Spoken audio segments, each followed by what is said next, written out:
పహల్గామ్ ఉగ్రదాడి నేపథ్యంలో కేంద్ర ప్రభుత్వం వరుసగా కీలక భేటీలు నిర్వహిస్తోంది. దేశ భద్రతపై అత్యున్నత నిర్ణయాలు తీసుకునే కేబినెట్ కమిటీ ఆన్ సెక్యూరిటీ నేడు సమావేశం కానుంది. అయితే ప్రధాని నరేంద్ర మోదీ అధ్యక్షతన భద్రతా వ్యవహారాల కేబినెట్ కమిటీ పలు కీలక నిర్ణయాలు తీసుకోనుంది. ఇప్పటికీ కేంద్ర ప్రభుత్వం సింధు జలాల ఒప్పందం అమలును తక్షణమే నిలిపివేసింది.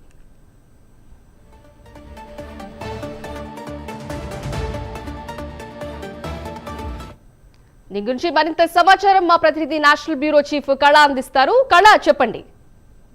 సింధు, దాదాపు కొద్దిసేపట్లో ఈ రోజు 11 గంటలకు కేంద్ర పిసిసి భద్రతా వ్యవహారాల కమిటీ సమావేశం జరగనుంది. అయితే ముఖ్యంగా ఈ సమావేశానికి సంబంధించినంత వరకు ఇప్పటి వరకు కూడా దాదాపు అంటే నిన్న ఏదైతే దాదాపు 24 గంటలు చాలా కీలకమైనటువంటి భేటీలు జరిగింది. 24 గంటల భేటీలో మాత్రము పలు కీలకమైనటువంటి సమావేశాలు. ఒకవైపు ఆర్ఎస్ఎస్ చీఫ్ ఇక్కడ మనకు సమావేశమయ్యారు నిన్న సాయంత్రము. తర్వాత నిన్న ఉదయం కూడా అమిత్ షా గారితో కూడా చాలా కీలకమైనటువంటి భేటీ. తర్వాత ప్రధాని నరేంద్ర మోడీ గారితో సాయంత్రము మరొకసారి కూడా సమావేశం జరిగింది.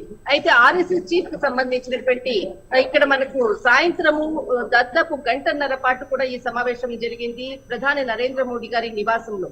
ఈ రోజు 11 గంటలకు ఇక్కడ మనకు భద్రతా వ్యవహారాల సంబంధించినటువంటి సిసిఏ సమావేశం జరుగుతుంది. అయితే ఈ సమావేశానికి ప్రధాని నరేంద్ర మోడీ గారు అధ్యక్షత వహిస్తున్నారు. అయితే దీనికి సంబంధించినటువంటి ఏదైతే సభ్యులు ఉన్నారో దీనికి కేంద్ర మంత్రులు అమిత్ షా, తర్వాత మనకు కేంద్ర హోంమంత్రి అమిత్ షా గారు, తర్వాత మనకు రక్షణ శాఖ మంత్రి, తర్వాత రాజ్నాథ్ సింగ్, తర్వాత మనకు జైశంకర్, తర్వాత నిర్మలా సీతారామన్ గారు, ఇక్కడ వీళ్ళందరూ కూడా సమావేశం అవుతున్నారు 11 గంటలకు.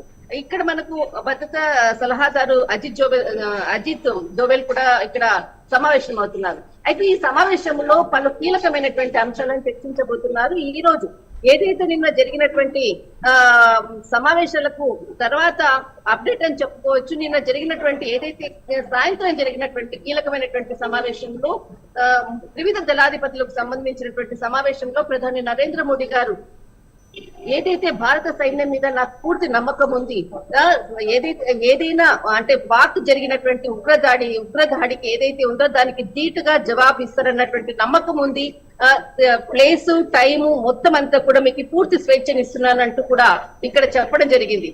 దాని అనంతరం ఈ రోజు జరిగేటటువంటి భేటీ మాత్రము చాలా కీలకమని చెప్పవచ్చు. పలు నిర్ణయాలు కూడా అంటే ముందు జరగబోయే పరిణామాలకు మాత్రము చాలా కీలకమైనటువంటి భేటీ జరుగుతూ ఉంటుంది.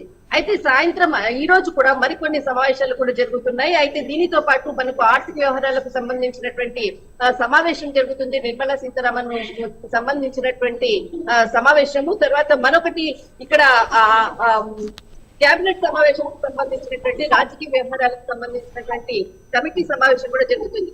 అయితే సాయంత్రం 6 గంటలకు కేంద్ర కేబినెట్ సమావేశము భేటీ అవుతున్నట్లు కూడా ఈ రోజు ఉన్నటువంటి అప్డేట్ సింధు. అయితే ముఖ్యంగా నిన్న ఏదైతే మోహన్ భగవత్ తో సమావేశము దాదాపు గంటన్నర పాటు ప్రధాని నరేంద్ర మోడీ గారి నివాసంలో 7 లోక్నాథ్ మార్గ్ ఆయన నివాసంలో ఈ రోజు అంటే నిన్న సాయంత్రం సమావేశం జరిగింది. ఈ సమావేశంలో దాదాపు 2-3 రోజుల నుంచి జరుగుతున్నటువంటి సమావేశాలకు సంబంధించినటువంటి పూర్తి సమాచారంతో ముందు జరగబోయేటటువంటి దానికి కూడా మొత్తం అంతా కూడా చర్చించినట్లు కూడా ఈ సమావేశంలో కీలక నిర్ణయాలు తీసుకున్నట్లు కూడా కొన్ని సోర్సుల వలన మనకు సమాచారం అందుతుంది. అయితే ఇక్కడ ఏదైతే ఈ సమావేశంలో గత వారం రోజుల నుంచి కూడా మోహన్ భగవత్ గారు ఇక్కడ ఢిల్లీలో పర్యటిస్తున్నారు. అయితే ఒక కీలకమైనటువంటి సమావేశంలో కూడా ఆయన చాలా అంటే పాక్ ఉగ్రదాడికి సంబంధించిన దానికి ఎప్పుడు ప్రతిస్పందన ఉంటుంది భారత్ నుంచి అన్నటువంటిది వ్యాఖ్యలు కూడా చేయడం జరిగింది. దానికి తగ్గట్టుగానే రాజ్యానికి రాజు చాలా కీలక అధికారము, రాజు ఏ విధంగా ప్రజలను రక్షిస్తాడో అన్నది మాత్రము ఆయన చేతుల్లోనే ఉంటుందన్నట్టు ఎక్కడ ప్రధాని నరేంద్ర మోడీ గారు పేరు చెప్పకుండానే ఆయన వ్యాఖ్యానించినటువంటి పరిస్థితి ఒక సమావేశంలో. మొత్తం మీద ఏదైతే నిన్న ఆర్ఎస్ఎస్ చీఫ్ విప్ తో జరిగినటువంటి సమావేశం చాలా కీలకమైనటువంటి సమావేశం జరిగింది. అంటే ఇక్కడ ఏదైతే నిన్న 6 గంటలకు జరిగినటువంటి వివిధ దళాధిపతులతో ఏదైతే సైనికులతో జరిగినటువంటి సమావేశము, దాని అనంతరము ఏదైతే సైనికులకు పూర్తి స్వేచ్ఛను ఇస్తున్నట్లు కూడా ప్రధాని ప్రకటించడంతో ఒక్కసారి కూడా పాకిస్తాన్ లో మాత్రం బుబ్బులు ప్రారంభమైంది. వెంటనే అక్కడ ఉన్నటువంటి ఎక్స్ వేదికగా కూడా అక్కడ ఉన్నటువంటి మంత్రి కూడా అత్తాపూర్ తేలారు ఎక్స్ వేదిక కూడా ఆయన ఒక పోస్ట్ కూడా చేయడం జరిగింది. దాదాపు 36 గంటల్లో భారత్ పాకిస్తాన్ పై దాడి చేస్తుందంటూ కూడా ఎక్స్ లో పోస్ట్ చేయడం జరిగింది. అంటే ఎంత భయముతోటి ఒక్కొక్క సమావేశము భారత్ జరుపుతున్నటువంటి ప్రధాని తీసుకుంటున్నటువంటి నిర్ణయాలను ఒక్కొక్క క్షణము మాత్రం పాకిస్తాన్ భయపడుతూ దానికి తగ్గట్టుగానే భయంతో పరుగులెత్తుతున్నారు సింధు. అయితే ముఖ్యంగా ఈ రోజు జరిగేటటువంటి సిసిఎస్ సమావేశము తర్వాత అనంతరము మరికొన్ని సమావేశాలు జరుగుతున్నాయి. సాయంత్రం 6 గంటలకు కేంద్ర కేబినెట్ సమావేశం జరుగుతుంది.